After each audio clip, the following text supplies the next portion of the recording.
Hello, thanks for joining me for your in-depth monthly horoscope for February for the Sun and the Ascendant.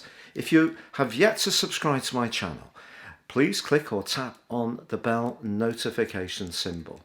If you'd like to talk to me directly, you can do so on Twitter, or if you'd like a one-to-one consultation, please see the link beneath this video and check out my testimonials.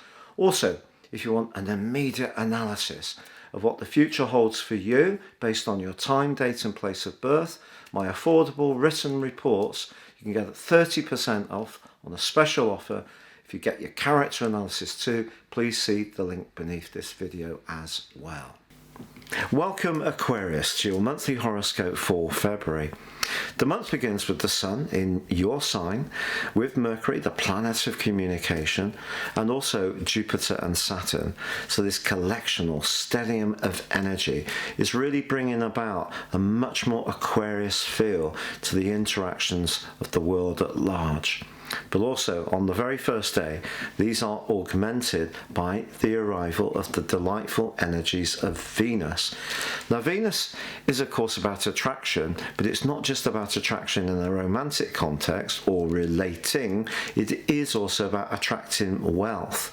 But what Venus does in the first house is give extra charm and magic to the things that you're applying yourself to that are more individualistic or creative, or what you're formulating as a platform for future progress. So this is a time for you to really inject your situation with your spirit of enterprise. Sometimes your ability to see trends that others don't see, and also your gift of innovation.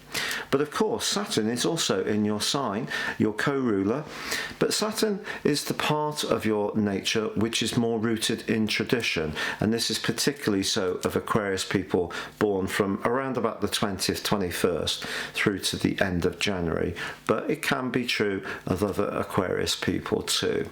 So, a collection, a stellium, think back a year ago, it was all collected in the 12th house of psychology, of the shadow, of anxiety, of hidden enemies, of unspoken opposition. And what's happening here is with Venus arriving in your sign to augment the glory of Jupiter and the passion and the desire of the Sun, you are going to burn even brighter. And this is a big shift from the last couple of years, so you have to be ready for the opportunity. There may be still some mourning going on about what's happened during that period, and this is signified by the role of Pluto, which is very much about deep state, if you like, in astrology, secrets, power, can be about dark forces, and that remains in the 12th house, but it works to your advantage marvellously this month, but I'll tell you a little more about that shortly. But what does happen from day 3 to 9 is Venus combines with Saturn. Now, this can be a tiebreaker if a relationship is really wobbling, because Venus has been going through a part of your chart that may have seen you thinking very deeply about what you want.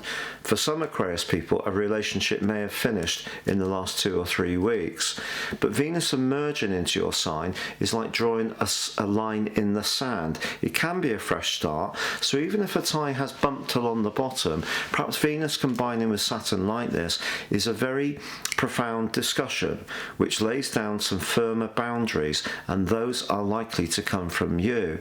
So if there is life that can still be breathed into the patient of your relationship, don't see Saturn on Venus as being critical. It can be a moment of transformation positively, but it is true if you feel you've done everything you can and there's no more to give, for some people they may call it a day.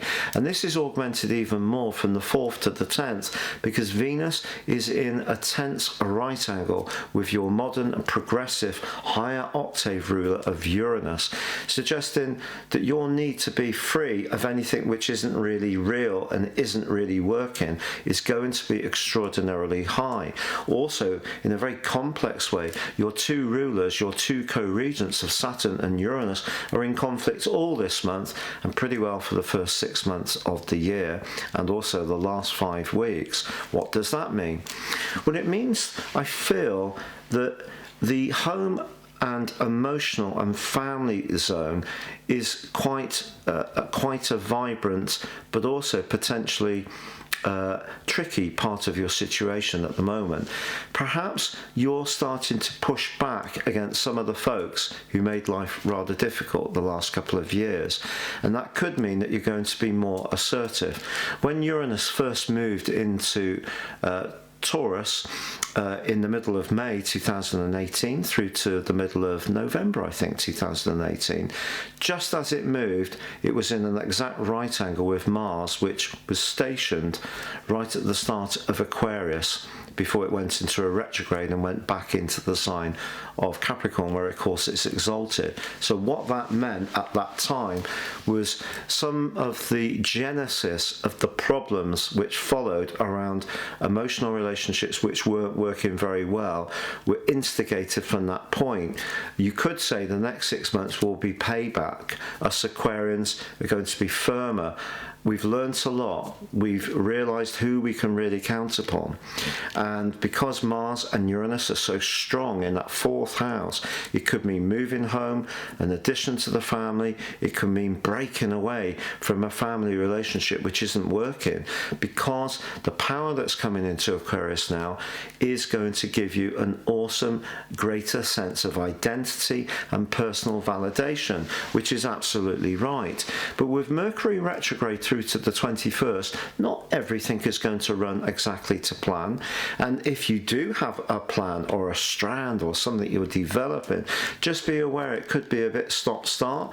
But by the middle of March, when it comes out of shadow, you will get to the point you actually needed to be at, because at the very start of the process, you may have thought that plan was ideal for you, but actually something may evolve. Just bear that in mind.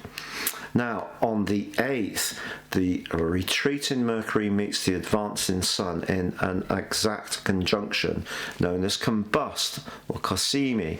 Now, if it's a part of your nature to be very innovative, inventive, free-thinking, I think that this aspect can be very good, because the drive of the Sun meets the mentality of Mercury, and together you can be cooking on gas. You're going to find the spark to move something forwards. The 11th sees a glorious new moon in your sign, a great time to give yourself a glamorous makeover, rethink something about your approach to life. Now, of course, we can have makeovers at the moment. It's not so easy to go out and strut our stuff, is it, because of the lockdown? But this features a semi-sextile to that tiny bit influential Pluto that I told you about before. So you're bringing into your present something from the experiences of those past couple of years, or even right back to 2008. It depends on the natal influences in your nativity, just how influential Pluto has been for you personally. It's not just based on your sun, but I do think that this semi-sextile, if you've really done the inner work, this will help to launch you forwards from a place of real confidence, because you know yourself so intimately, nothing is going to stop you driving forwards. But you know, in week 2, Venus and Jupiter comes together in your sign. Now, these are known as the lesser and greater benefics, and together they can be just absolutely joyful. I think in Aquarius we're going to see something in the world at large about connections. You know, it could be, we know that President Biden is going to try to rejoin the Paris Ecological Accord. We know he's going to rejoin the World Health Authority. That kind of stuff makes sense, but I think he wrote the orders for that almost on the first day or two of his presidency. But we are going to see some kind of universal cooperation or collaboration or higher consciousness developing. And if you're lucky, a new friend can come into your world. Your popularity can absolutely skyrocket. Whereas it may have felt that just about everyone and their dog was against you over the last couple of years, suddenly you can become the flavour of the month, which is very gratifying indeed. However, on week 2 and week 3, Mars in the sector of home, emotion, family is in a sextile with Neptune in your sector of resources. I think this is an interesting one. Something around your dream, around making your home as you really like it, would like it to be, could manifest itself for some Aquarius people, perhaps not all. It is also possible that there could be a more forgiving conversation with some of your critics of the last couple of years, and maybe the forgiveness comes from you primarily. But then the Sun moves into your second solar house on the 18th, joined by Venus on the 25th. That's really exciting. Some kind of improvement in your financial situation is entirely possible on the 25th. But of course, it's on the 21st that Mercury ends that retrograde, so something you've been working towards can speed up, but may not reach full resolution until the middle of March when we come out of the shadow period. But I do feel that Venus and the Sun joining with Neptune, they fortify Neptune. Venus likes being in Pisces. The Sun, it's the end of its journey. It's winding down its energy, ready for when it restarts the whole circuit on the vernal equinox on the 20th of April, 20th of March, I beg your pardon, the spring equinox this year. So traditionally this is a time of reflection, but for you it's a time of actually seeing how the innovations are going, how the hard work and perspiration that you've been applying from the germ of the idea working through to the energy flowing in to make it into something more tangible. You're going to start to see the evidence of that in the latter part of this month, and it could be good news because the full moon, which ordinarily would challenge your finances on the 27th this year in the sign of Virgo, is actually in a delightful angle to your modern higher octave ruler of Uranus, which of course is about bringing in the new. It is about embracing that more independent, sometimes quite outspoken side of your nature.